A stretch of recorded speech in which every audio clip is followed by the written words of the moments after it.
Hey, what's going on? Welcome back to Iron Anchor Cycles. So for those of you who remember, this is our Police Road King that we are part of the way through phase 2 of the build on. So if you're not caught up on this series, you can go back and watch the original series where we did the whole build and put everything together.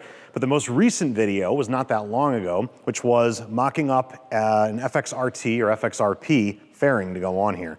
So we've got all of our wiring done, the bracket is on, everything's ready, and we just got the fairing back from paint. It's actually sitting right over there.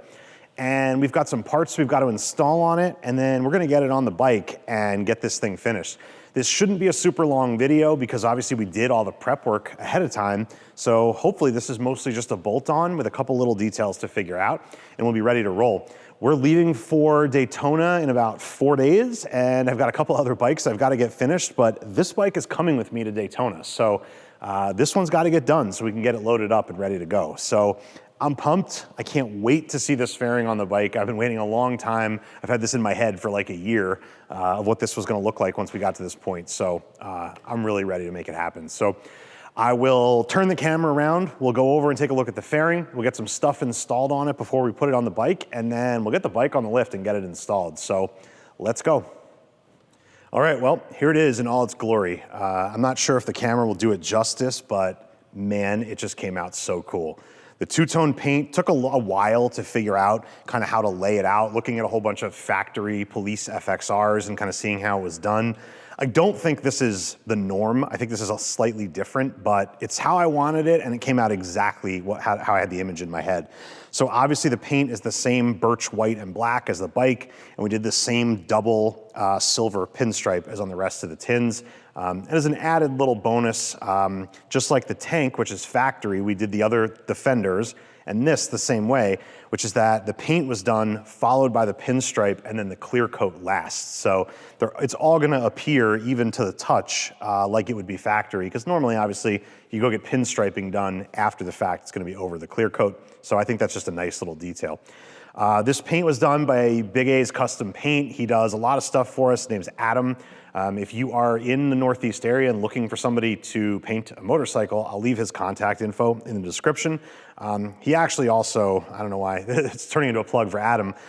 He just did a bike for a Born Free invited builder, so he'll be heading out there. If you're on the West Coast, you'll be able to meet him in June at Born Free. But anyway, back to regularly scheduled programming. If you remember from the last video, we drilled a bunch of holes to mount a bunch of accessories. So on the front side, we've got holes up here for our turn signals. Down here, we've got holes. Down here, we've got holes to mount the pods with the auxiliary lights. And then on the other side here, we've got some holes up here on the dash area and then here on each of the panels. So what I'm gonna do is, I guess we'll just get started with the inside first.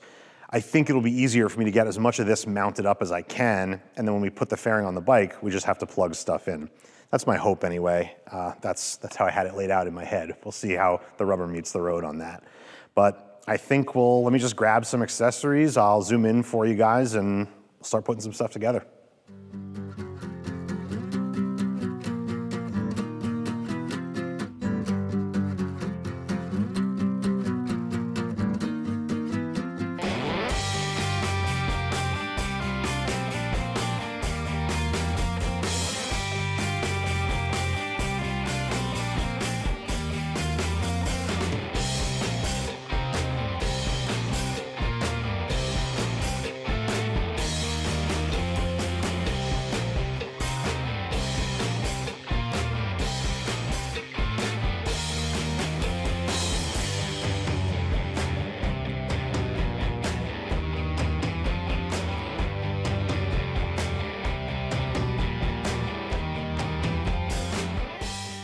All right, so just like that, got all the easy stuff out of the way.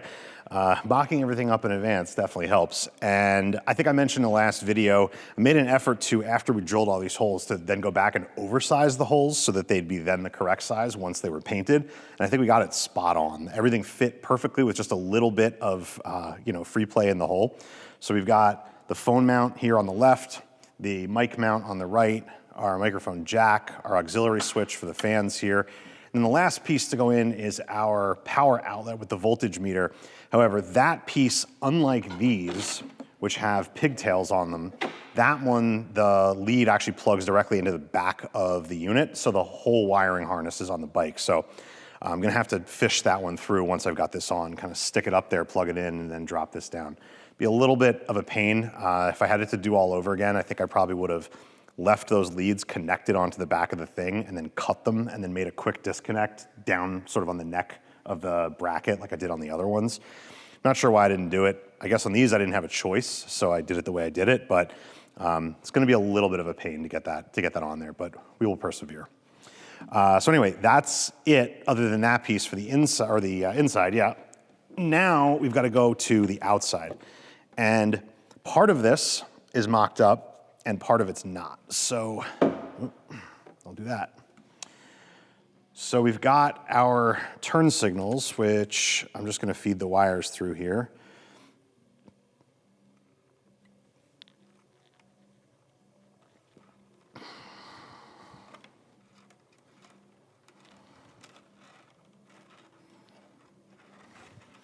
So they go something like that.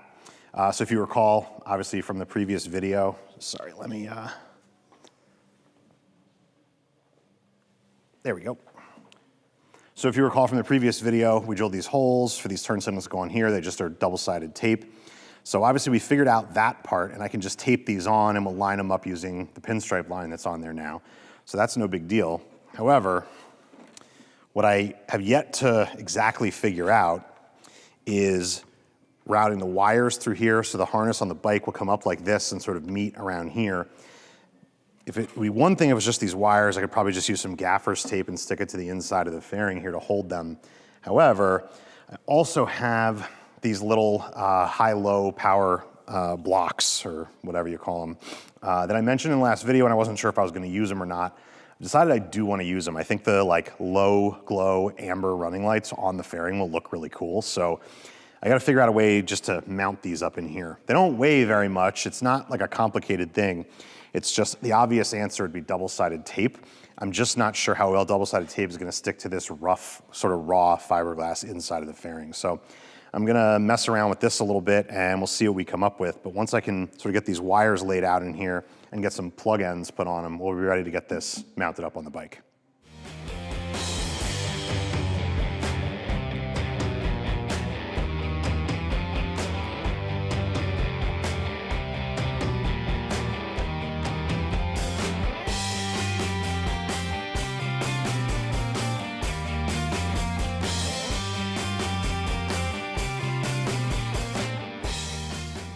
Okay, I figured this was a good point to check back in with you guys and show you what my plan is here. This took a little bit of doing and kind of a bunch of thinking back and forth.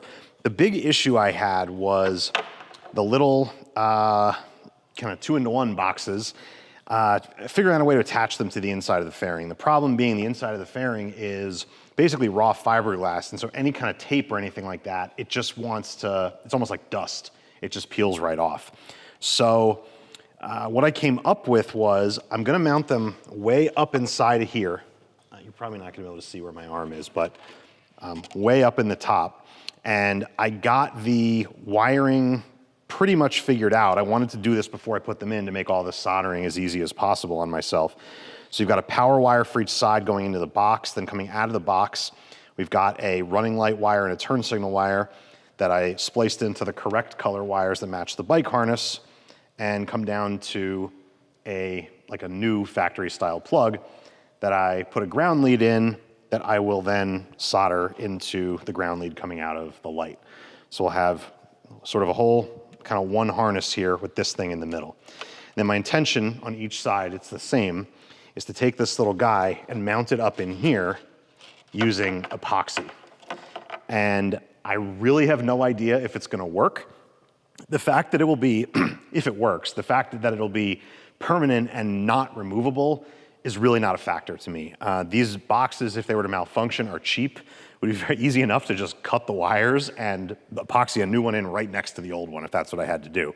I'm more concerned about it not sticking at all. So I realize I might have wasted a lot of time. If this isn't gonna work and I'm gonna need a new location, I'm gonna be cutting wires and I'm gonna be real mad, but I have hope that the epoxy is gonna work. If for no other reason than the resin used in fiberglass is pretty much the same thing. So I'm hoping that even though it's sort of a rough surface and maybe a little dusty, I mean, you can see that on my fingers, I'm gonna clean that out as best as possible before we do this. And I'm hoping it's just gonna stick. So we're gonna glob a whole bunch of that on there. We're gonna do it on both sides and sit them in there and cross our fingers and hope for the best. So I don't think I'm gonna be able to film doing that just because it's all down up inside that fairing there. Similar to the wiring, that's why I didn't film it. So I'll come back when I've got the answer to they're in and I'll show them to you, or once I get over my temper tantrum and figure out a new solution. All right, well, it's moment of truth time. Fairing's been sitting with the little blocks epoxied in there. It seems like they're holding. I've just been delaying picking it back up in the hopes of giving as much time to set as I can, but my impatience and childlike impulsivity is getting the best of me. So I'm gonna go grab it and we're gonna get this thing put on here. So you guys are actually gonna see it before I do and see how it looks, because I'm gonna be busy trying to get the hardware threaded in, but you guys will actually get to see kind of what it looks like with the bike. So I'm gonna go get it and well, fingers crossed. All right, before I stick this on there, I figured this is as good a time as any to kind of show you what I did here. So I don't know if the camera's gonna be able to pick up, being able to see, oh yeah, there's one. And maybe you can see the other one. Yeah, there it is. So those are epoxied in. They feel like they're staying. We've got the wires all hooked up, taped up. So we've got a right and a left turn signal lead coming down here with all the other stuff. So I think let's try and throw this on and see what happens.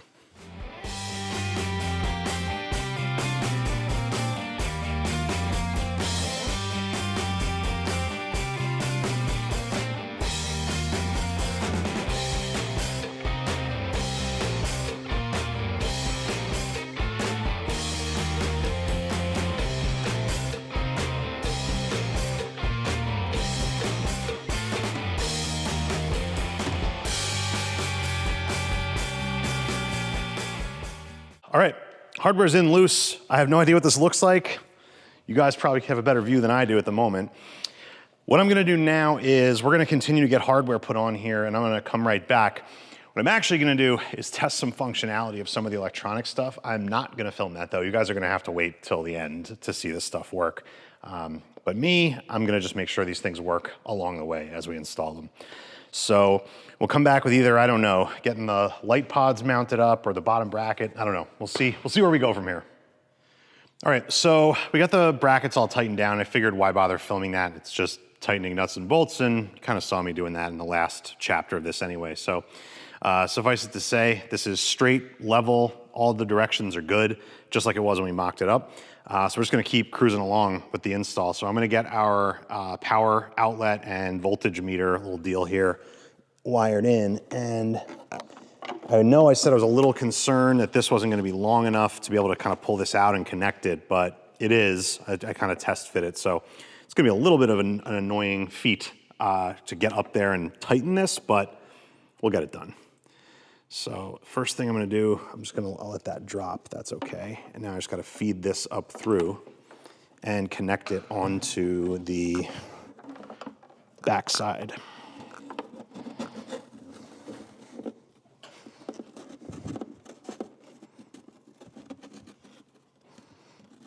There we go, where is it? Man, if I could only fit 2 fingers through there, it'd be great.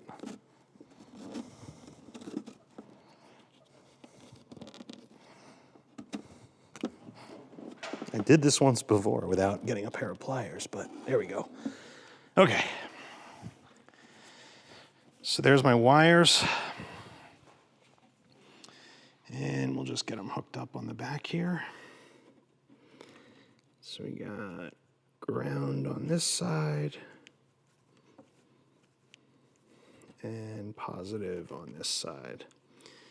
So that guy just drops in there. It's like dash is starting to look really cool. So now I gotta be able to reach up under here and get the nut on. I'm gonna have to switch sides. Okay. Ha! Got it. Nice.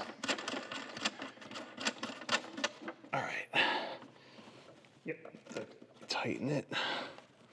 I could get like 2 fingers from one hand around it. That's all I can do.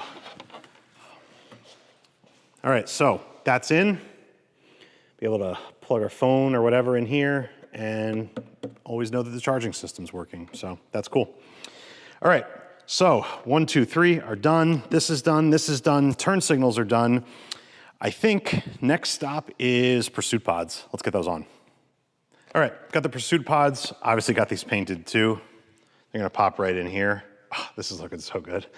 I'm not gonna make the mistake I made the last time and have to redo it, which is the lights have to go in second, because when you put the light in, it blocks you from being able to get to these screws, or at least it did with the drill. Maybe with the screwdriver, it doesn't. But either way, I'm gonna put these on first and struggle with getting my hand up in there yet again to get the rings on the back. But let's get these put on.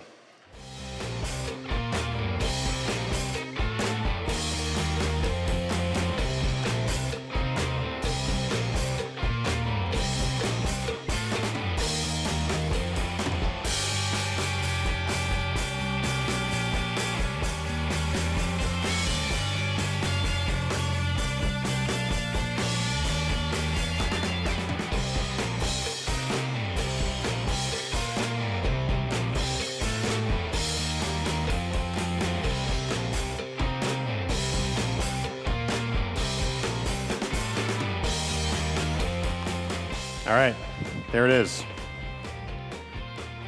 Now we gotta get the lights in. Let's do it.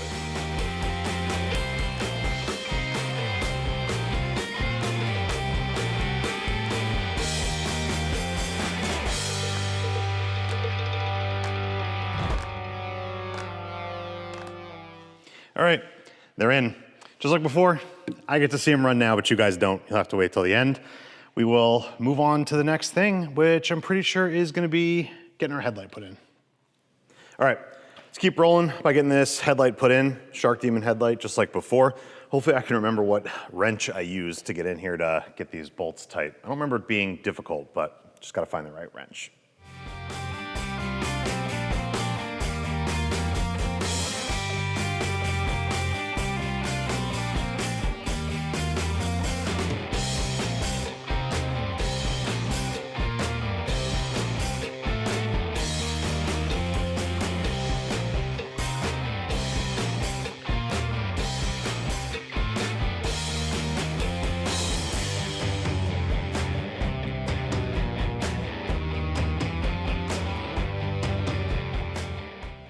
All right, so I've got the hardware just snugged down, and before I fully tighten it, I want to get the angle right. And I've mentioned this in a previous video where we weren't using it, but I said it was great for these, and that's using one of these little Home Depot angle finders. You can put it on here and get the angle set how you want it. So we don't want it exactly at 90 degrees. You want it aimed down just a little bit. I find about 88 degrees works pretty well. On a bike like this, it's not super difficult to just pop the cover off and adjust these, but on a bike like a Road Glide, where you gotta take a whole bunch of stuff off to get to the screws, you're much better off getting that angle right before you put everything all back together. So doing it this way is a lot better, I think, than guessing and checking. So I'm gonna get this angle set and go ahead and get us where we gotta be. So let's see. All right, so if we put this on here, so I'm gonna turn this around this way. Well, maybe this way would be easier for me to read. All right, so we got 84.5, gotta come up a little.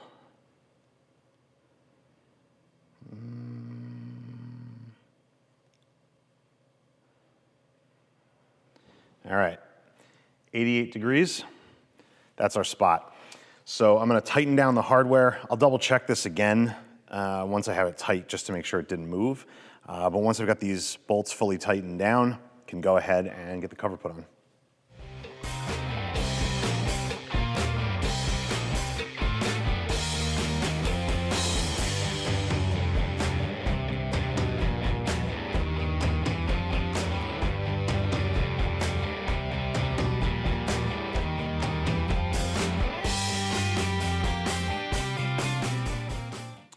All right, next up is the cover to go on here. So if you remember from the mock-up video, the cover that came with the kit did not fit with this headlight. This headlight was just sticking out just a little bit too far.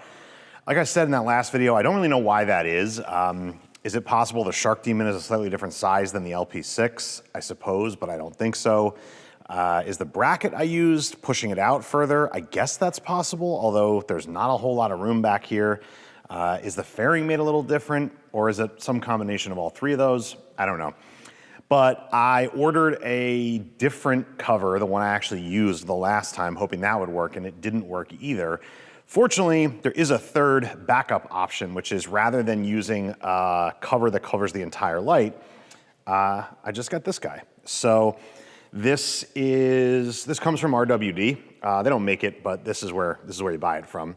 And so that fits over here and lines up, hopefully, with the holes and allows you to have this headlight that sticks out just a little bit further. So it's a tight fit on the top here. I don't exactly, you know, I don't know why things just can't come the way that they're supposed to come. I don't know. It would be great if this went on here and this was right in the middle. It's not. It fits, but it's tight. It's tight right here. So maybe before I put this on, I'll see if I can open this up a little bit more without destroying it. Or maybe just because I got to get this bike on the road or in a trailer in like 3 days, I should just do this and put it on and let it be for the time being. I don't know. But either way, this attaches pretty simply. We've got some little rubber captive nut dealies like that. Man, this camera does not like to focus on anything but faces. It's really annoying. So anyway, those go in here, and then we've got screws that attach onto the front side of this. So let me see what I can do, and we'll get this put on.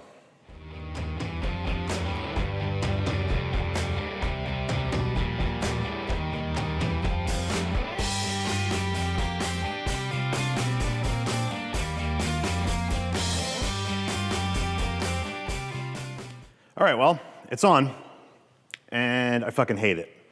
So you can get a better view of it now.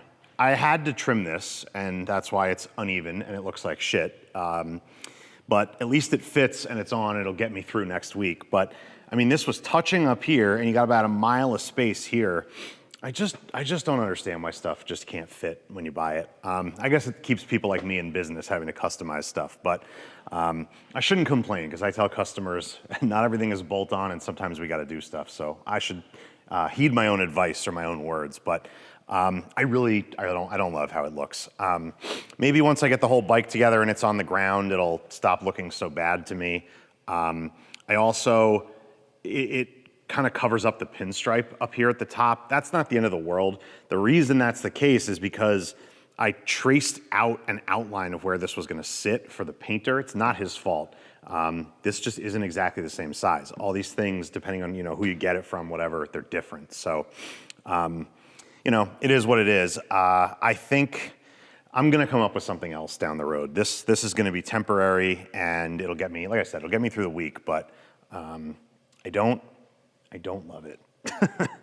But anyway, let's move on to putting the windshield on. Hopefully that will fit a little bit better. So I'll get the bike lowered down, we'll throw that on, and we're getting close to the end. There's not much else that's got to go on here. I've got one more surprise for the end of this video that I won't reveal to you now, but you'll see it once we get the bike down onto the ground, and I'll show you all the lights and how all that works, but got one more little trick up my sleeve that I haven't shown you guys yet, and it's I think it brings this all together. Some of you might hate it, but I love it. So let's get this windshield on, and we'll get this bike wrapped up.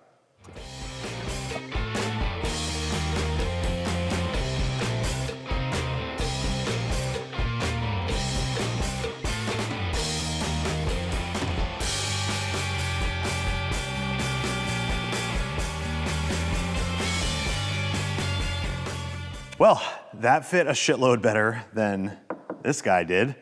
Now, if only we could have had that fitment on there, we'd really have something. But yeah, that looks awesome. I'm starting to care a little less about this now that it's all kind of coming together. I still don't like that headlight cover, but man, this fairing looks so cool. This is exactly what was in my head when I was kind of visualizing this. Just that really bold black and white. It's dope. It's cool. I like it. All right, well, here she is, 100% done. I decided to wait to shoot the very last part of this video until we were able to get the bags and seat back on so you guys could see this bike 100% done. So this is it. And I gotta tell you, I am so stoked on how this came out.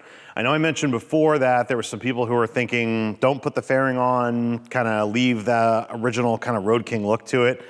So glad I went with my gut. I love this.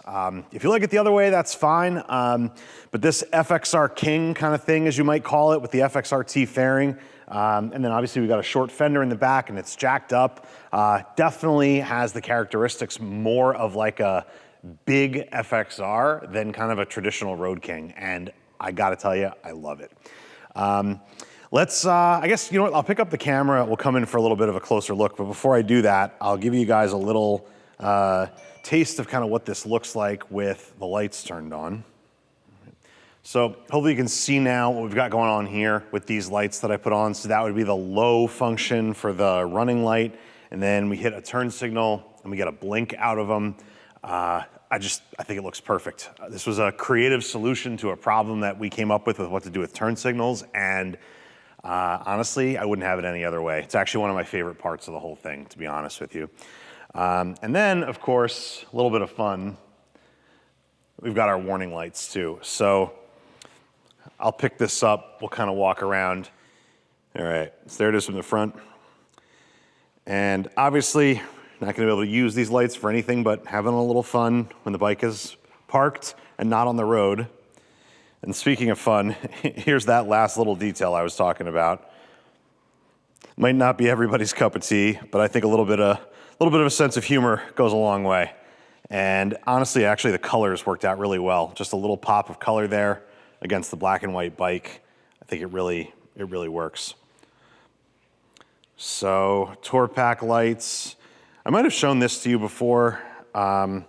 In here, this is a running light and a brake light, and then we've got turn signals back here.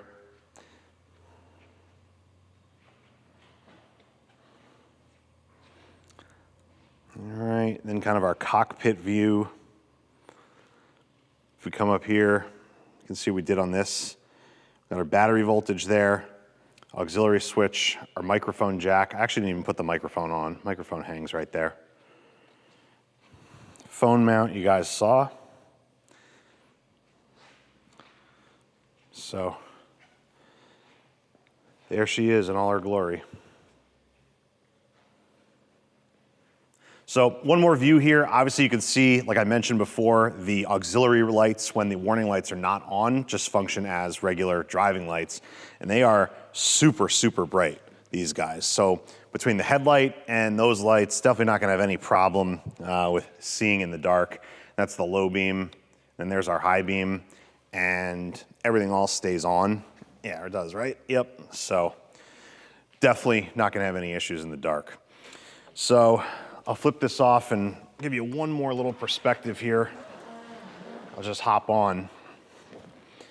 So I'm not sure if you can see my feet in the camera angle, but even with the rear jacked up the way it is and the front up 2 inches, I can still get my feet flat on the ground. It's close to not being able to get my heels down, but definitely fine for me.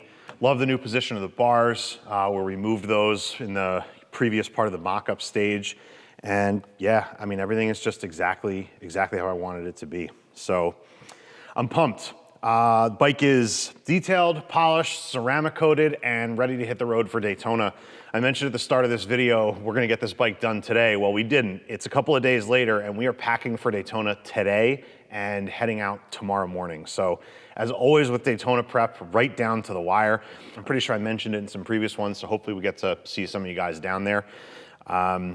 But yeah, I guess that's pretty much a wrap on this phase of this bike. There may be another phase for something else I want to do coming down the road, but we're kind of done with having time to work on shop projects for a little while. We're getting into the spring here in New York. I mean, I say that. We got another 22 inches of snow day before yesterday, so I don't know if we're really nearing the end of the winter or not, but typically, this is when we start to get into the busy season of spring with a ton of customer work, so the shop projects get put on the back burner, which is totally fine. It's nice to make some money instead of spending it for a change. So that's what we'll be working on, and we'll see what we have for videos coming. Hopefully we've got some good stuff that we can, take a little time to shoot some content for the, small group of you out there that actually enjoy these videos. So I'm happy to keep doing them for the group that likes them. We'll just have to kind of pick our battles. So like I said, hopefully you liked this one, and hopefully we'll see you on another video soon. Thanks for watching.